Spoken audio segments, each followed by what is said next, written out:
मेरे गुरु महेश्वर शिव को मेरा प्रणाम है। इस कालखंड के प्रथम शिव के शिष्य और हम सबों के परम आदरणीय वरेण्य गुरु भ्राता साहब श्री के चरणों में मेरा प्रणाम है। शक्ति स्वरूपा माँ नीलम आनंद जी के चरणों में मेरा प्रणाम है और अमृतसर के इस हॉल में उपस्थित आप सभी गुरु भाई गुरु बहन के चरणों में मेरा प्रणाम। हम सबों का सौभाग्य है कि अपने गुरु शिव की बात के लिए, अपने गुरु शिव के गुरु कार्य के निमित्त आज अमृतसर की इस धरती पे भी आना हुआ है। पूर्व में भी हम लोग शिव के शिष्य साहब श्री हरिनानंद जी के साथ ही आए और आज भी वरेण्य गुरु भ्राता के साथ ही हम लोग फिर से आए। दुनिया में कहीं भी कोई भी अगर शिव के गुरु रूप का संदेश लेकर जाता है तो वो संदेश किसका लेकर जाता है? साहब श्री का। ये विचार, ये सोच, ये जागरण किसका है? तो साहब श्री हरिनानंद जी का। यानी उन्होंने कहा कि जहां भी मेरे विचार जाते हैं, जहां भी मेरा ये संदेश जाता है, मैं स्वयं वहां जाता हूं। और आप सबों से एक अनुरोध है कि हमारे आचार ये बताते हैं कि हमने यात्रा कितनी दूर तक तय की है। हमारा मन, हमारा वचन और हमारा कर्म ये देखकर लगता है कि हमने कितनी यात्रा पूरी की है। महादेव ही हमारे गुरु हैं, महादेव ही हमारे गति हैं और महादेव ही हमारे गंतव्य भी हैं, मंजिल भी हैं। तो उस मंजिल तक पहुंचने के लिए जिस रास्ते पे हम और आप चले हैं, कितनी दूर तक चले हैं, ये आचरण बताते हैं। क्योंकि गुरु आचार्येंद्र भी होते हैं। गुरु चाहे शरीरधारी हो, गुरु सदगुरु हो या जगत गुरु शिव स्वयं हो, लेकिन अपने शिष्यों में वो अपने आचार से, अपने आचरण से ये समझाते हैं कि जिंदगी कैसे जी जाती है। अमृतसर की ये धरती गुरु और शिष्य की परंपरा में इसके उदाहरण दिए जाते हैं। गुरु का दर वो दर होता है जहां सर भेंट चढ़ाए जाते हैं। सर भेंट मतलब ये सर नहीं जो दिखता है, सर भेंट मतलब हमारे मन का अहंकार जो हमको झुकने ही नहीं देता। हम समझते हैं कि हमको सब पता है, हम समझते हैं कि हम जो कर रहे हैं वही सही है, बाकी दुनिया के लोग गलत। लेकिन जब आप गुरु का नाम लेते हैं, चाहे वो शरीरधारी गुरु हो या जगत गुरु शिव स्वयं हो, गुरु का नाम लेते ही और ये कहते ही कि हम आज से उनके शिष्य हैं। शिष्य वही जो गुरु के अनुशासन में रहने योग्य हो। और गुरु का अनुशासन क्या कहता है कि जब महादेव का नाम आपने लिया है, आपके गुरु शिव, हमारे गुरु शिव के इस नाम में ये शब्द नहीं है। शिव की बात, शिव की चर्चा कोई तमाशा नहीं है, ये शब्द नहीं है। ये एक ऐसी बात है जो आप अगर मिजाज से कहिए किसी से, अगर सर को अपने ऊंचा करके किसी से बात करिए कि मैं शिव का शिष्य हूं और आपसे भी ये अनुरोध करता हूं कि आप भी अपना गुरु बनाइए शिव को, तो वो व्यक्ति जो सामने खड़ा होता है वो अपने चप्पल और जूते उतार कर हाथ जोड़ के खड़ा हो जाता है। क्यों ऐसा करता है? इसलिए कि हम में से कोई ये बात कह रहा है, इसलिए नहीं, क्योंकि शिव के इस बात में तो खुद में ताकत है। हम और आप तो माध्यम भर है। इस धरती पे शिव के शिष्य साहब श्री हरिनानंद जी का आगमन बहुत बार हुआ। पंजाब के जितने भी जिले हैं उसमें मुझको लगता है कि शायद सबसे ज्यादा यही आना हुआ। शिव के शिष्यों की लंबी श्रृंखला है शास्त्रों में, और जब से ये जगत है, इस जगत में एक एक रचना शिव की इच्छा से ये सृष्टि सृष्ट है। शिव की इच्छा बलि असी कही गई, शिवेच्छा बलि असी। शिव की इच्छा में बल है, ताकत है, ये कहा गया। शिव के शिष्यों में भी कहा है, जो पूर्व में भी आए हैं। ऐसे ऐसे शिष्य आए उनके, जिनको देखकर ये दुनिया चमत्कृत होती रही।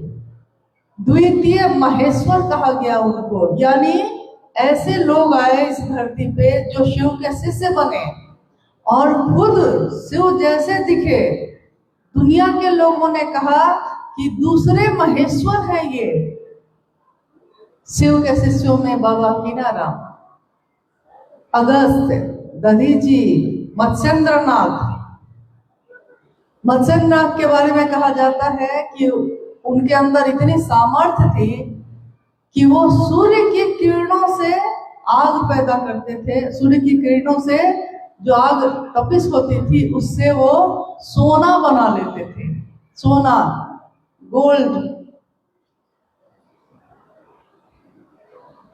सोना बना लेता है। ऐसे ही शिव का शिष्य हाथ उठाता है और सूर्य की किरणों से सोना बना के सामने दे देता है।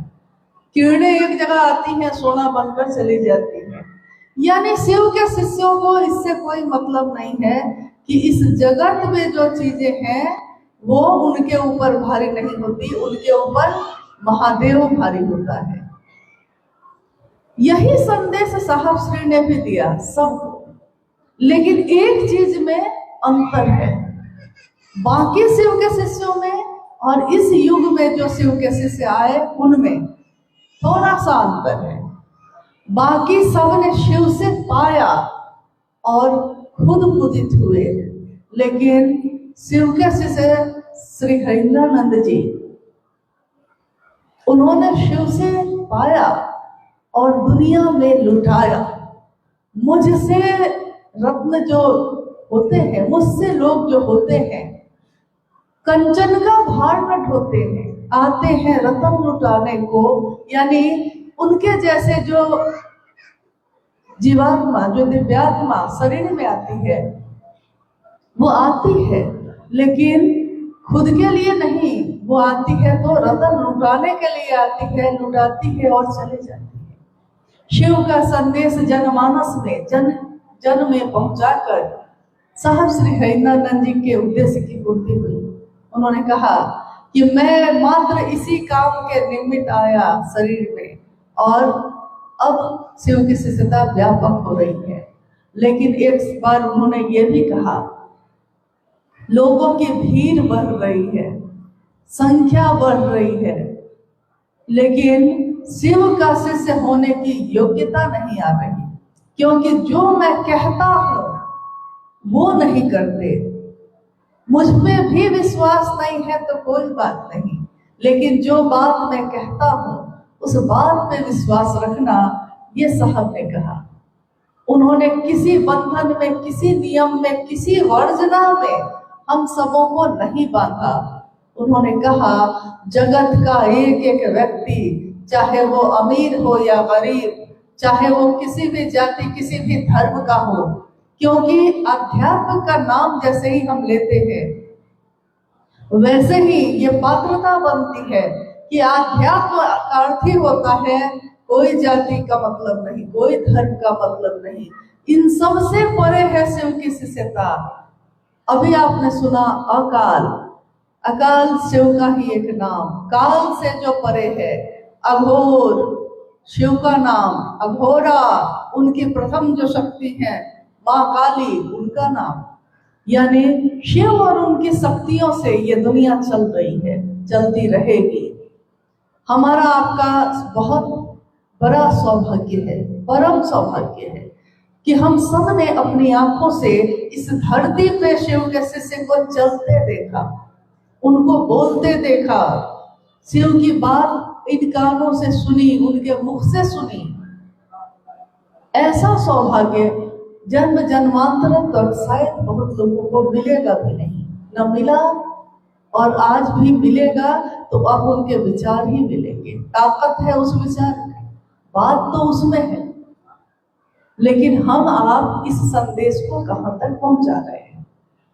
क्योंकि भजन पे तो तालियां बजती हैं, लेकिन शिव की चर्चा पे कम। भजन ज्यादा और शिव की चर्चा अगर कम होगी तो इसका अर्थ होता है कि हमारा मन अभी कमजोर है।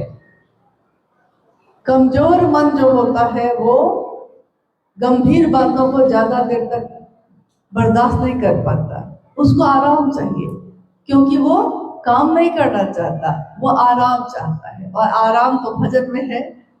भजन से भी हम शिव तक अपने मन को ले जा सकते हैं। ऐसा नहीं कि भजन और गीत से नहीं ले जा सकते, लेकिन आपने देखा होगा, आपके साथ ये अनुभूति हुई होगी कि जब भजन बजता है ईश्वर का, महादेव का, या शिव की शक्तियों का, या किसी भी देवी देवता का, उस समय हमारा मन थोड़ी देर के लिए ऐसा मगन होता है कि हम दीन दुनिया भूल जाते हैं, हमारी आंखें बंद हो जाती हैं और हमारा मन उस गीत में, उस भजन में डूब जाता है।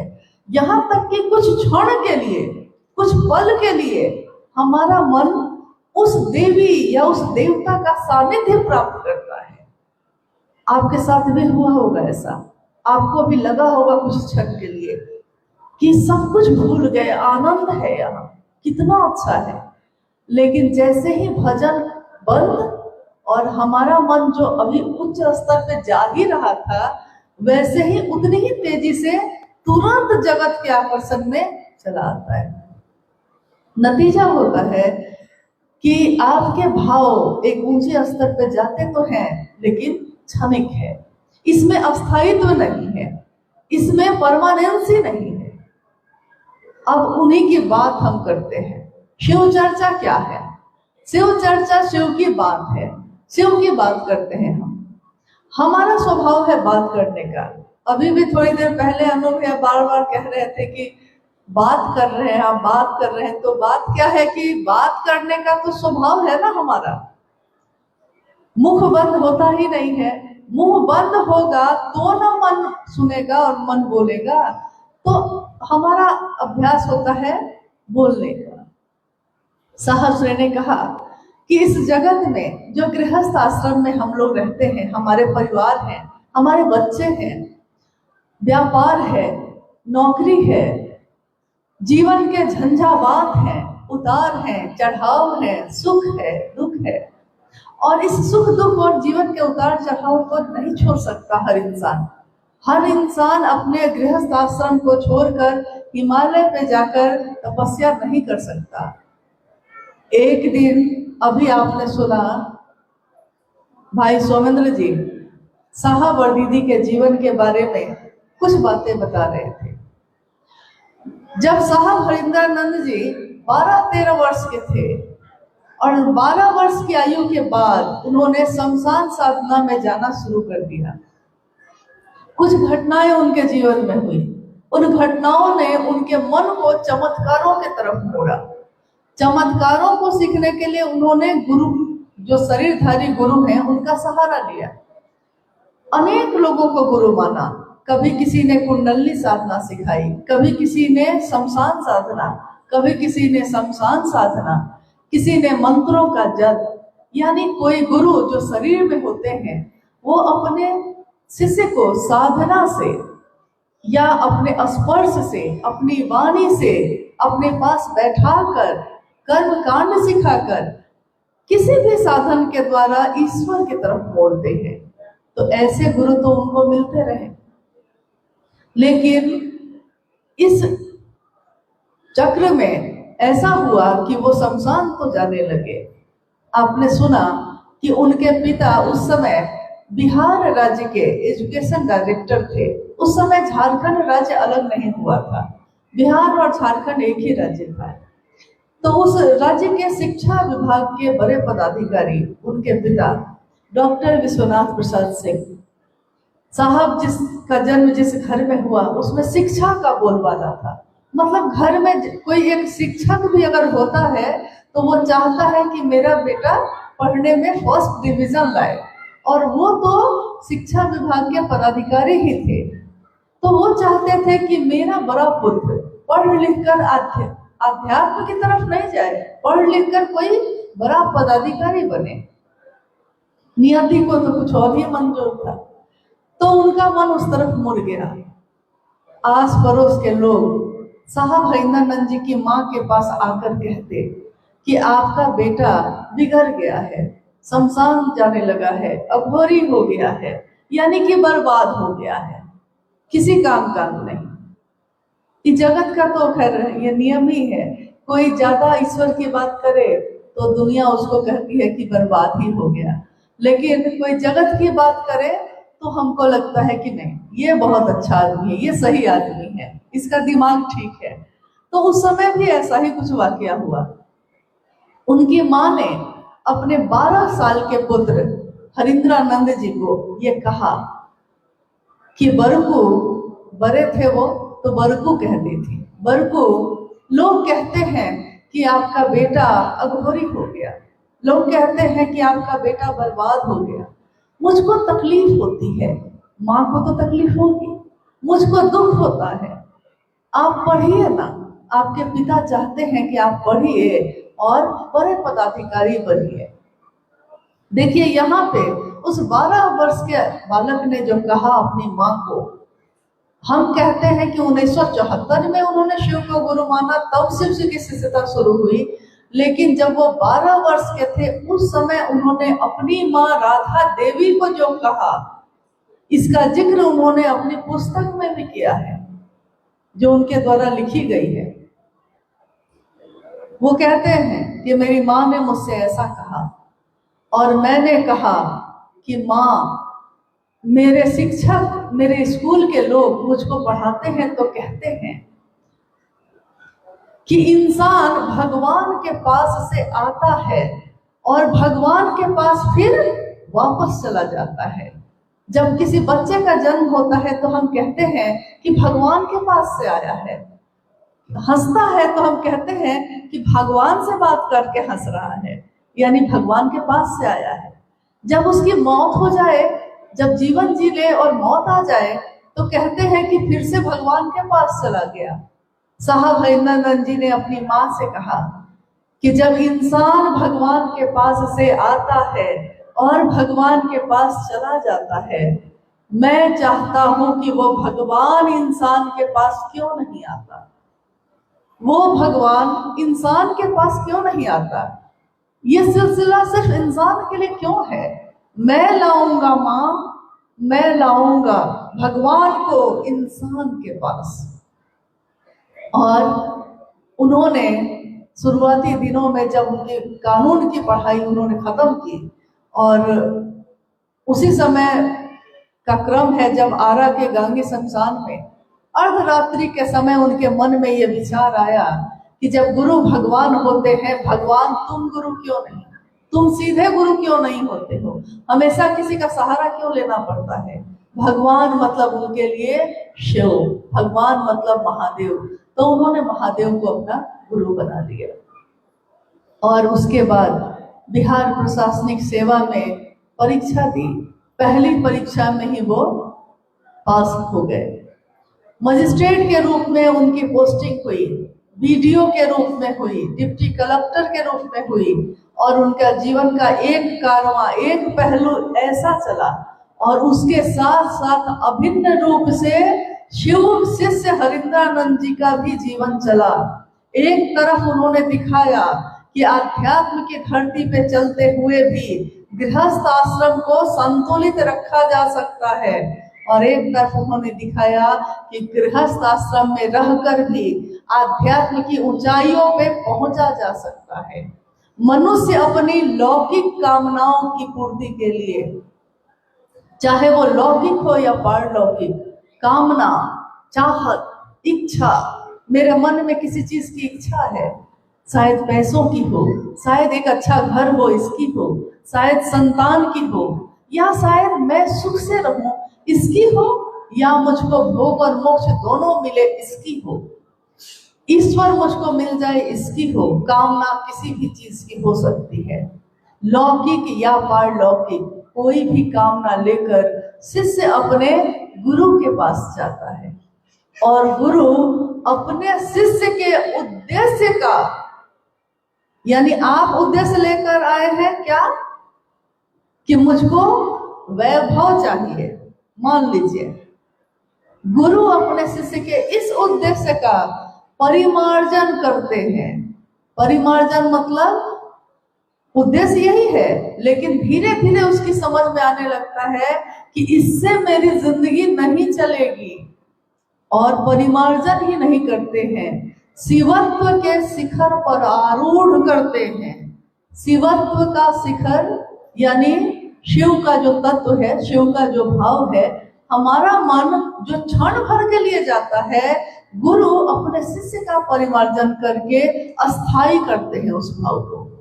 और जब वो भाव अस्थाई हो जाता है तब हमारे लिए इन चीजों का अर्थ खत्म हो जाता है कि सुख है कि दुख है, कि कौन अपना है और कौन पराया है।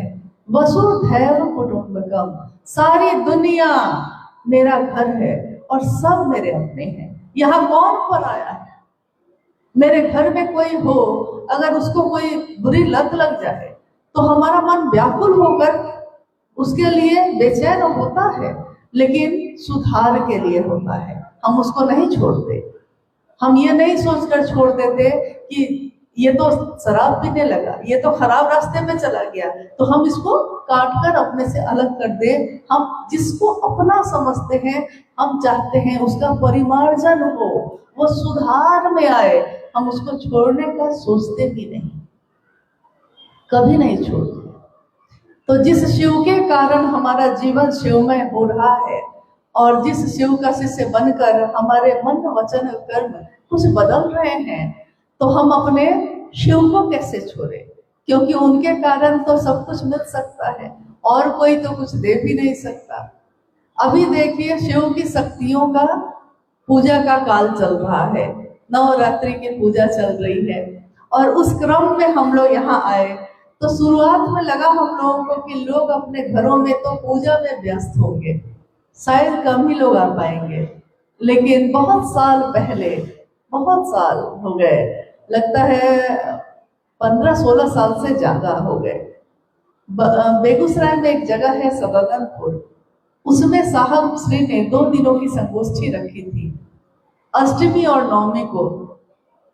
और उस दिन उन्होंने कहा था कि मैंने सोचा था कि इस बहाने भीड़ कम होगी, लेकिन मैं तो देखता हूं कि आवेश और बढ़ गया है। यानी शिव और शक्ति को हम समझ गए। आप कहते हैं कि गुरु क्या समझाते हैं? गुरु अपने आचरण से समझाते हैं। कैसे समझाते हैं? मेरी आंखों से जो मैंने देखा है, एक घटना का वर्णन करते हैं। शिव से हरिंद्रानंद जी ने, साहब हरिंद्रानंद जी ने अपने आचरण से दुनिया को समझाया। वो डिप्टी कलेक्टर थे। माँ नीलम आनंद राज परिवार की बेटी थी।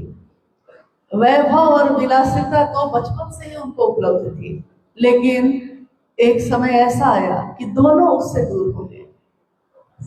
साहब और दीदी नीलम आनंद दोनों लोगों को शिव से जोड़ने लगे और अपने आचरण से, यानी एक साधारण परिवेश में इस तरह से वो रहते कि कोई दूसरा देखता तो समझता भी नहीं था कि यही साहब हरिंद्रानंद जी हैं। जब नई जगहों पे साहब जाते तो मंच में वो बैठे हैं, लेकिन लोग आसपास ढूंढने लगते दूसरे लोगों को, क्योंकि उनको लगता था कि बाबा आए होंगे कोई, और गेरुआ कपड़ा होगा, बड़ी बड़ी मोटी मालाएं होंगी, बड़े बड़े दाढ़ी होगी। ऐसा कुछ भी नहीं था। सफेद कुर्ते पजामा में एक साधारण परिवेश में साधारण तरीके से बैठे वो शिव के शिवत्व को उतारने की बात कर रहे हैं। शिव का शिष्य तो ऐसा ही होता है, अपने गुरु जैसा। शिव तीनों लोगों की संपत्ति देते हैं। सुना है ना हमने, भैया अनु जी ने कहा ना कि रावण भी शिव के भक्त थे, तीनों लोगों की संपत्ति पाई। तो शिव तीनों लोगों की संपत्ति देते हैं, कुछ भी देते हैं, जो हमारे भाग्य में ना हो वो भी दे देते हैं। शिव सब कुछ देते हैं, लेकिन खुद उनकी तस्वीरों में हम देखते हैं कि सर पे तो सोने का मुकुट नहीं है उनके, सर पे क्या है? प्रकृति से जुड़ी चीजें, प्रकृति जिससे हमारा जीवन चलता है, हमारे प्राण चलते हैं। माँ गंगा की धार है, चंद्रमा है, कलंकित है, लेकिन कहाँ रखा है महादेव ने? समाज में कलंकित है, लेकिन महादेव ने उसको भी अपने माथे पे सजा दिया। दुनिया में जहर रखता है सांप, उसको भी वो उड़ के बल आया, सीने के बल आया, झुककर आया, महादेव के पास आया, तो महादेव ने उसको भी अपने गले में धारण किया।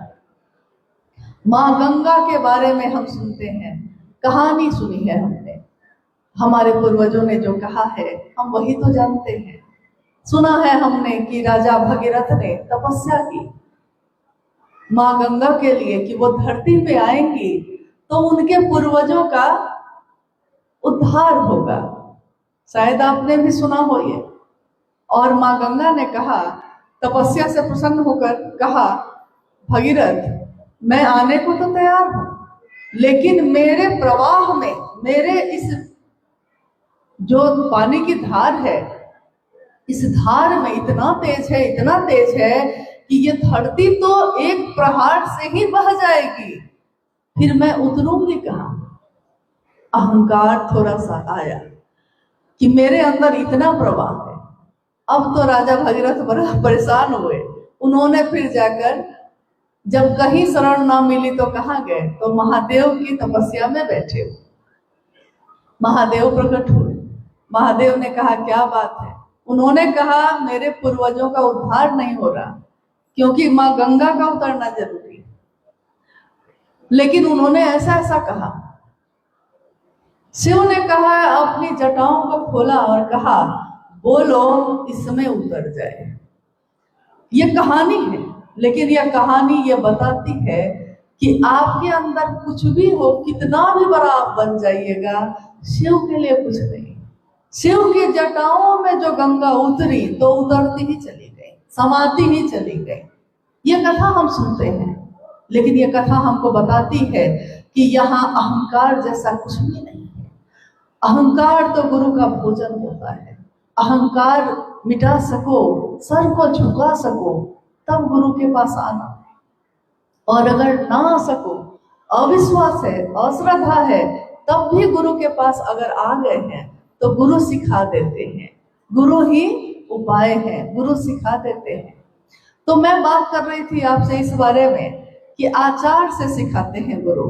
एक छोटी सी घटना जो मेरी आंखों ने देखा। उस समय साहब हरिंदरानंद जी पटना के बेली रोड के पास एक ऑफिसर्स फ्लैट था और वहां वो विश्वेश्वरैया भवन है, उसी में ज्वाइंट सेक्रेटरी कैबिनेट में वो पोस्टेड थे।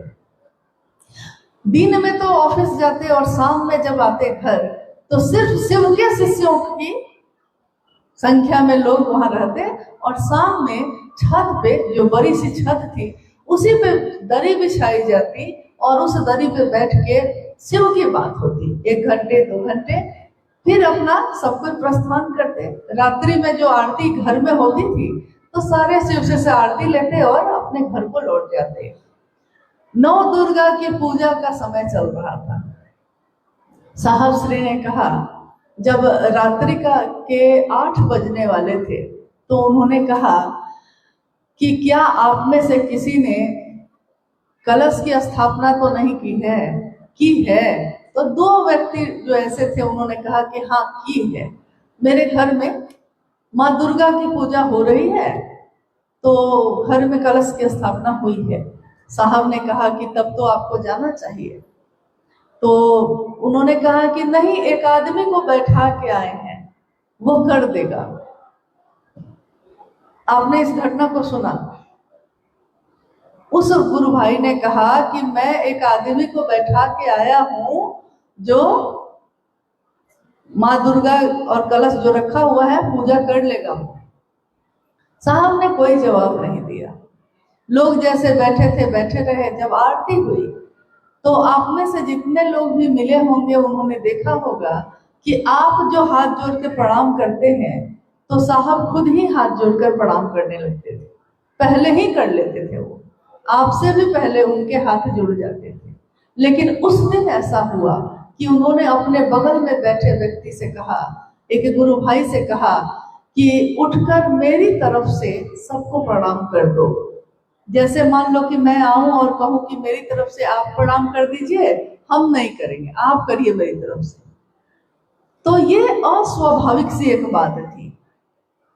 सारे लोग जो स्तब्ध हो गए, खड़े रह गए, जो उठ गए थे जाने के लिए वो रुक गए, खड़े होकर देखने लगे। उन्होंने कहा कि क्या हुआ, हमसे कोई गलती हुई क्या, साहब नाराज हो गए क्या, प्रणाम का उत्तर नहीं दिया, दूसरे व्यक्ति को कह रहे हैं कि मेरी तरफ से प्रणाम कर दो। उस दिन जो साहब ने कहा, उन्होंने कहा कि आपके घर में एक अनजान आदमी भी आता है तो आप अपने हाथ से पानी का ग्लास उसके हाथ में जाते हैं देने, इसलिए कि आपको लगता है कि नौकर से दिलवाएंगे तो खराब लगेगा। मेरे घर में आया है ना तो मुझको खुद करना चाहिए। पत्नी खाना बनाती है तो जैसा बनाना उसको आता है वैसा ही ना बना के खिलाती है, होटल से तो नहीं मंगा के खिलाती। तो नहीं, ऐसा तो नहीं होता। उन्होंने कहा कि बताइए, शिव की शक्ति माँ भगवती का आवाहन किया है आपने, और माँ भगवती का आवाहन किया है यानी अपने घर बुलाया है, और आप कहते हैं कि एक आदमी को बैठा के आ गया है। माँ भगवती का ऐसा अपमान उनका नाम लेकर ही आप कर रहे हैं। मैंने तो कुछ भी अपमान नहीं किया आपका, मैंने तो बस ये कहा कि मेरी तरफ से प्रणाम कर दो।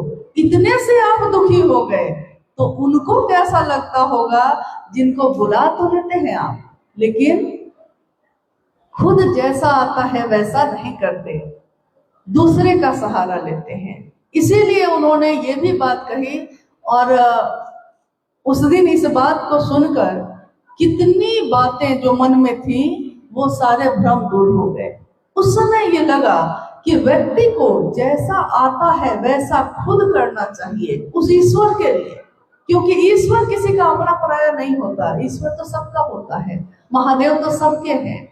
अब गुरु के रूप में जब हम बात करते हैं जगत गुरु शिव की, जगत गुरु शिव, गुरुओं के गुरु शिव, सदगुरुओं के गुरु शिव, देवताओं के गुरु के भी गुरु शिव, राक्षसों के गुरु के भी गुरु शिव, यानी आदि गुरु शिव। यानी कोई भी धरती पे अगर गुरु है, शरीरधारी गुरु हो या सदगुरु, अगर शिव गुरु ना हो तो धरती पे भी कोई गुरु ये तत्व नहीं आ सकता, ये गुरु कोई हो ही नहीं सकता। इसीलिए आदि गुरु कहा गया उनको, जगत गुरु कहा गया, विश्व गुरु कहा गया। लेकिन जगत गुरु शिव तो जगे हुए हैं, है वो, जगत उनके लिए सोया हुआ है, जगत के लोगों को वो याद नहीं।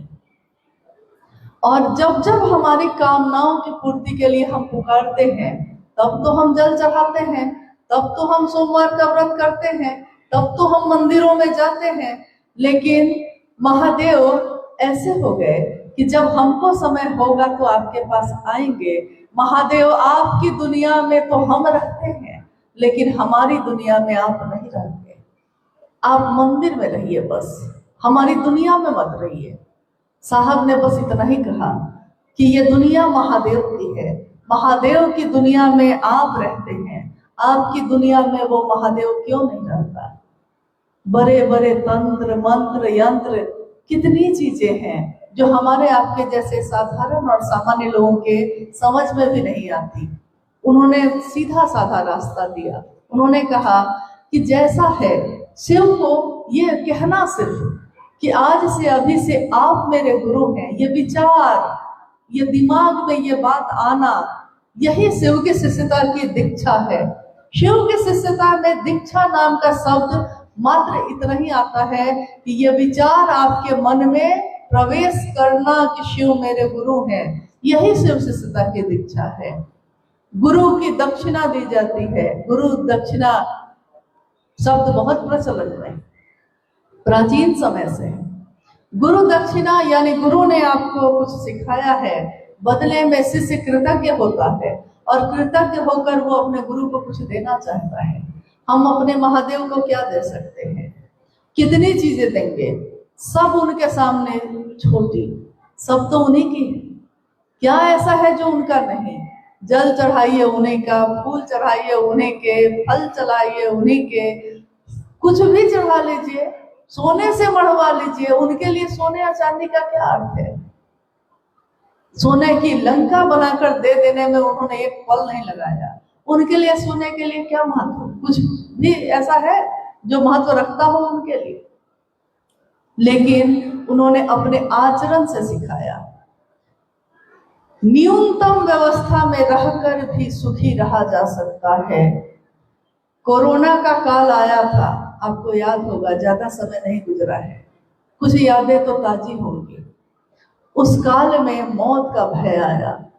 मौत का जब भय होता है, फिर दुनिया की कोई चीज नहीं दिखाई देती। जब कोई अपना हॉस्पिटल में पड़ा हो तो सिर्फ उसके प्राण की रक्षा के लिए हम सोचते हैं और कुछ नहीं सोचते। उस एक पल में भी सारी दुनिया थम गई और दुनिया के लोगों ने ये देखा कि एक अंधी दौर में हम दौड़ रहे थे, कुछ भी नहीं मिला, प्यास नहीं मिट रही है, मिलता गया और चाहिए और चाहिए। लेकिन उस कुछ दिनों में, कुछ महीनों में, एक साल में हमने ये महसूस किया अपने जीवन में कि एक साधारण चावल दाल खाकर भी जीवन जिया जा सकता है। अपनों के साथ बैठकर कितनी हंसी खुशी की बातें की जा सकती हैं। यह जीवन कितना अच्छा है, कितना बहुमूल्य है, कितना बेशकीमती है, क्योंकि यह जीवन जो इंसान का मिला है ये दुर्लभ है और ये जीवन पता नहीं कब मिलेगा। तो हम एक अंधी दौर में तो दौड़ रहे हैं। कुछ समय ऐसा आया है हमारे जीवन में जब हमने ये समझा है कि जीवन अनमोल है, लेकिन इस जीवन को जीने की कला सिखाते हैं गुरु। गुरु सिखाते हैं कि जीवन कैसे जिया जाता है। और अगर महादेव गुरु हो तो वो सिखाते हैं कि वैभव का त्याग करके भी, चट्टानों पे बैठकर भी, बर्फ से घिरे होकर भी और चिता का भस्म लपेट कर भी आनंद की मूर्ति है वो, विश्व मूर्ति कहा गया।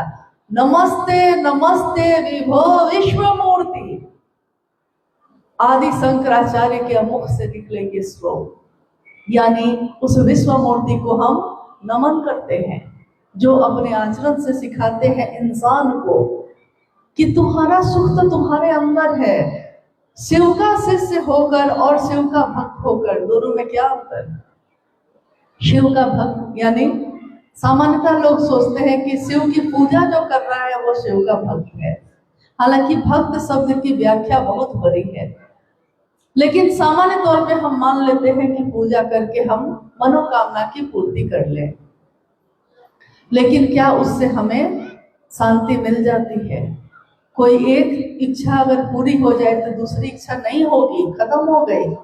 शिव का शिष्य होकर, शिष्य के अनुशासन में रहकर एक शिष्य को अतुलनीय शांति का अनुभव होता है, अतुलनीय, जिसकी कोई तुलना नहीं की जा सकती। और इसके लिए साहब हरिदानंद जी ने ये कहा है कि कुछ भी छोड़ने की जरूरत नहीं है। ऐसा नहीं है कि घर छोड़कर कहीं जाना है, तपस्या करने कहीं बैठना है, मंत्र जपने के लिए कहीं बैठना है, कुछ भी ऐसा नहीं करना है। क्योंकि इसके लिए बड़े बड़े लोग जंगल में गए, पहाड़ पे गए, कंदराओं में बैठे और शिव का शिष्य होकर अपने गृहस्थ आश्रम में रहकर, इस जीवन के झंझावात में रहकर, आप कल्पना करिए कि अगर आप चौक पे खड़े हैं और चारों तरफ शोर है, उस समय भी आपके मन को अगर शिव याद आते हैं तो साहब ने कहा कि इससे बड़ा ऋषि, इससे बड़ा साधु कोई नहीं हो सकता। क्योंकि शांत जगह पे जाके ईश्वर को याद करना आसान है, लेकिन चारों तरफ शोर मचा हो और तब भी आपको वो महादेव याद आ जाते हैं, कोई याद दिला देता है, आप किसी को याद दिला देते हैं, ये मामूली बात नहीं है। तो जो चीजें देखने में साधारण लगती है वो मामूली होती नहीं, लेकिन इस जगत का एक तरीका है, इसका एक स्वभाव है कि जब कोई ईश्वरीय शक्ति, कोई ईश्वरीय ऊर्जा धरती पर उतरती है ना, शरीर में रहती है लोग उसकी कद्र नहीं करते। जब वो शरीर से चला जाता है तब उसके पीछे दौड़ते हैं। लेकिन अब वो इतना सूक्ष्म है कि वो आपके इन पकड़ में आने वाली चीजों से पकड़ाएगा ही नहीं। अब ढूंढिएगा भी तो कहाँ ढूंढिएगा? वहीं जहां दर्द होता है दवा भी वही होती है। लेकिन हम दवा को पूरे दुनिया में ढूंढते हैं। कस्तूरी मृग के नाभि में ही होता है, लेकिन वो पूरे जंगल में ढूंढता है। वैसे ही वो महादेव मेरे अपने बनकर, क्योंकि हमको नहीं पता भगवान के रूप में उनसे कैसे मिला जाता है, लेकिन गुरु और शिष्य के रूप में हमको पता है। शिष्य तो अज्ञानी ही है, तभी वो गुरु के पास गया है। शिष्य को कुछ नहीं आता, इसीलिए तो वो गुरु के पास गया है। तो गुरु मानकर शिष्य बनकर चलना आसान है। तीनों सूत्र जो बात आप सुने हैं, मन ही मन उस शिव से दया मांगना। हे शिव, आप मेरे गुरु हैं, मैं आपका शिष्य हूँ, मुझ शिष्य पर दया कर दीजिए। शिव की चर्चा करना, शिव की बात करना, दूसरा सूत्र यही तो है। शिव की चर्चा मतलब क्या? हम जिसके बारे में सबसे ज्यादा बात करते हैं, हमारे मन में सबसे ज्यादा भारी वही होता है। अगर दिन रात कोई लोहा लोहा लोहा लोहा उसका व्यापार कर रहा हो, उसको सपने में भी लोहा ही दिखाई देगा, क्योंकि उसका मन इतना भर गया इस बात से। जिसकी बात करते हैं, कभी आपने देखा होगा कि हमारे परिवार समाज में कुछ वैसे भी लोग हैं जो किसी के बारे में अच्छा नहीं बोलते, हमेशा दूसरे के बारे में गलत गलत गलत। नतीजा क्या होता है? उनका ही मन का सुख खो जाता है, खत्म हो जाता है। यानी संकीर्ण की बात करने वाले का मन भी संकीर्ण होता है, विराट की बात करने वाले का मन भी विराट होता है, और शिव की बात करने वाले का मन भी शिव जैसा होता है। इसलिए शिव की बात करिए ज्यादा, जैसा आता है, जितना आता है, क्योंकि आपको पता ही है वो महादेव नाराज नहीं होते। अब शब्द अर्चना के सुधार लेंगे सबको। हमारा मन में अगर अर्चना का भाव हो, उनकी पूजा का भाव हो, और हमको श्लोक नहीं आता, तो अपशब्द हो गया ना, वो गलत हो गया, उच्चारण सही से नहीं हुआ। लेकिन हमारे उच्चारण को भी वो भाव में बदलकर ग्रहण कर लेते हैं। यानी वो सत्ता ऐसी है जहां भाव ग्रहण होते हैं, वहां आपकी चीजें ग्रहण नहीं होती। भाव सत्ता है, शिव भाव ग्रहण होता है। आइए हम लोग अब ये कार्यक्रम चूंकि समापन के तरफ है, तो आपके तरफ से अगर कोई जिज्ञासा आई है तो उस पर हम लोग बात करने की कोशिश करते हैं। आप जानते हैं कि ये शिव गुरु की चर्चा है और एक मंच है। इस मंच पे कोई विद्वान नहीं है, जैसे आप हैं वैसे हम हैं, हम सभी शिव के शिष्य हैं, लेकिन हम सबकी मंजिल एक है। और हम जो भटक जाते हैं इधर उधर, तो हमको याद दिलाना होता है कि भाई अरे रास्ता इधर है, तेरा ध्यान किधर है, मंजिल इधर है, आप जा कहाँ रहे हैं? नहीं, तो जीवन को जीना है अच्छे से, बनना भी है तो क्या शिव, जीना भी है तो शिव जैसा, और रहना भी है तो शिव बनकर ही, यानी उनके जैसा आचरण उतार कर। आइए हम लोग किसी जिज्ञासा पे बात कर लेते हैं। जिज्ञासा है, शिव गुरु की चर्चा अध्यात्म की गंगोत्री है कैसे? शिव गुरु की चर्चा अध्यात्म की गंगोत्री है कैसे? जिज्ञासा तो आपने सुनी ही, शिव गुरु की चर्चा ना, शिव गुरु की चर्चा, हाँ, शिव गुरु की चर्चा आध्यात्म की गंगोत्री है।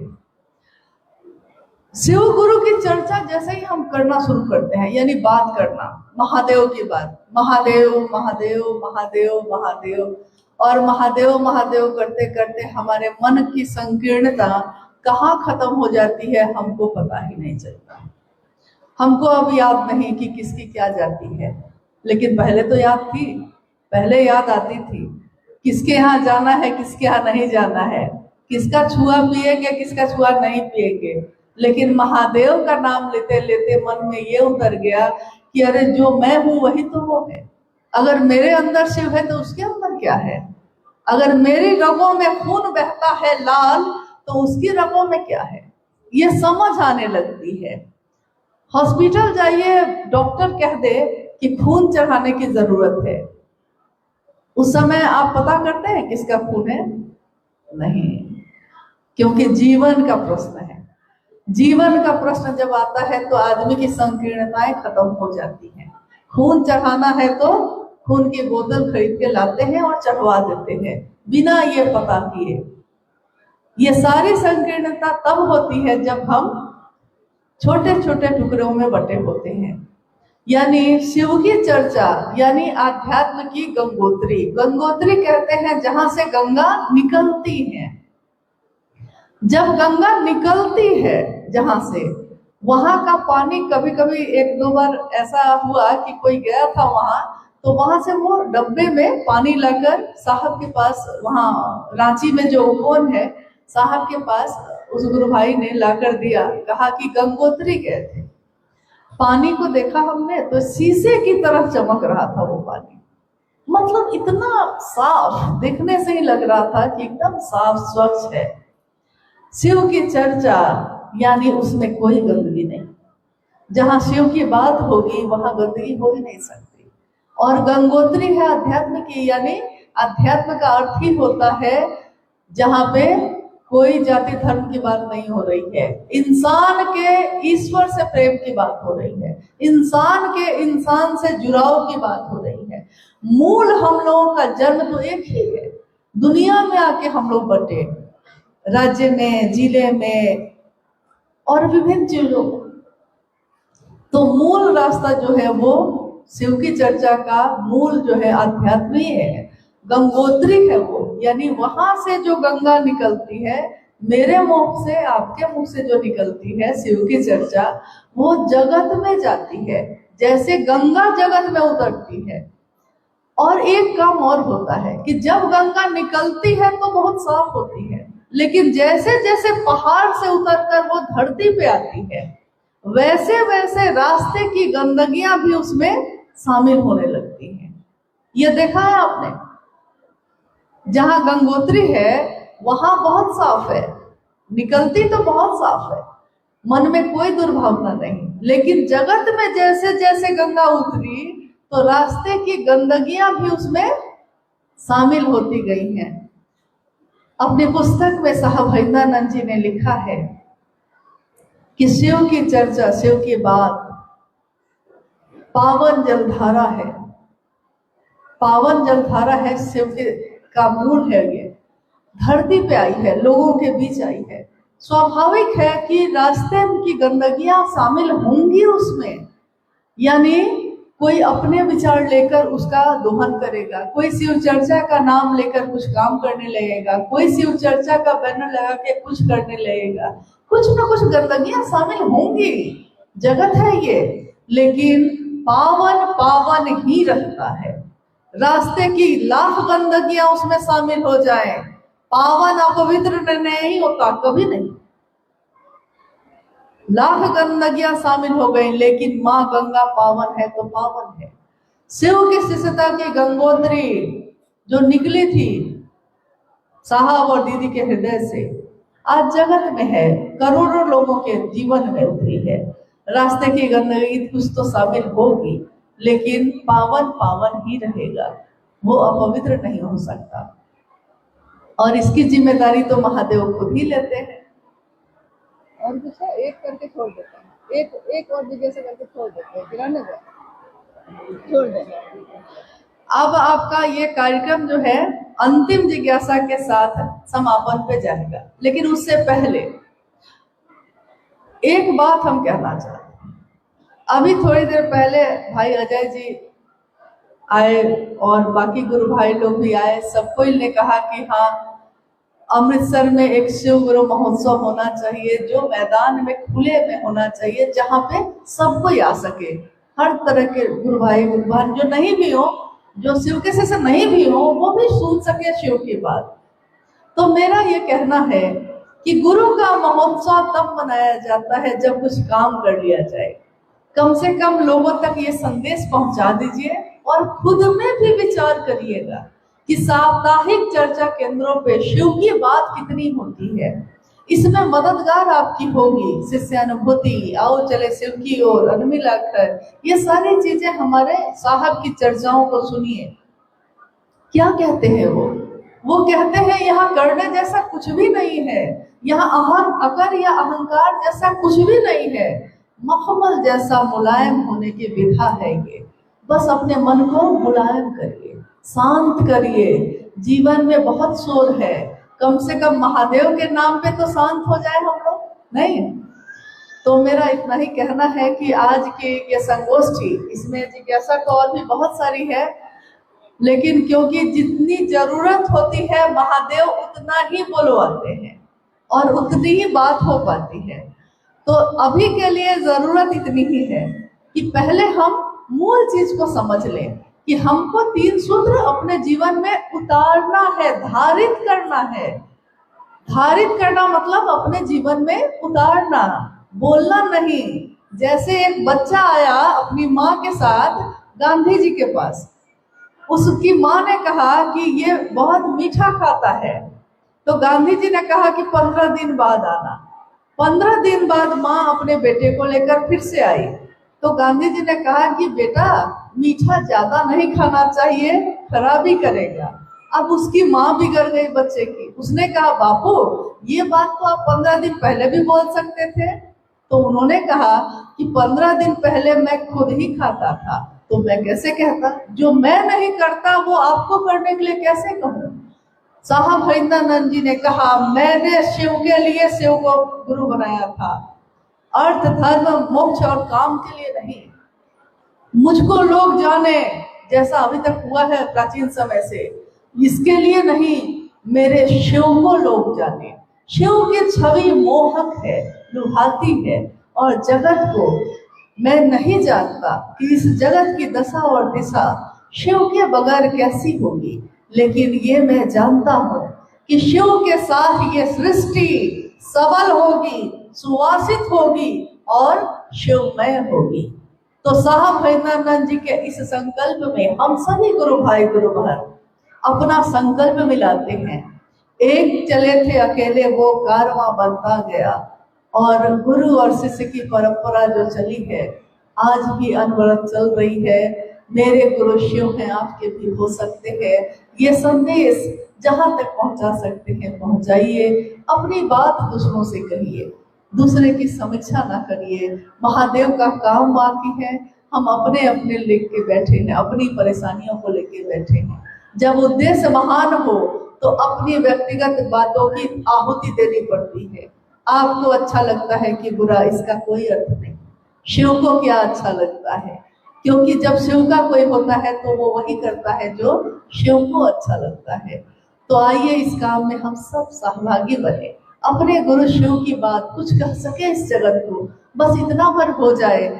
अगर हमारे आने से, हमारी बात से किसी के मन में शिव का प्रवेश हो जाए, इससे बड़ा पुण्य कुछ भी नहीं हो सकता, क्योंकि इससे बड़ी मदद किसी की नहीं हो सकती। आइए हम इस काम में अपनी सहभागिता दें। आप सभी के चरणों में प्रणाम है। हम सब आप विदा लेते हैं, आगे फिर मिलेंगे। महादेव ने चाहा, साहब गुरु ने चाहा।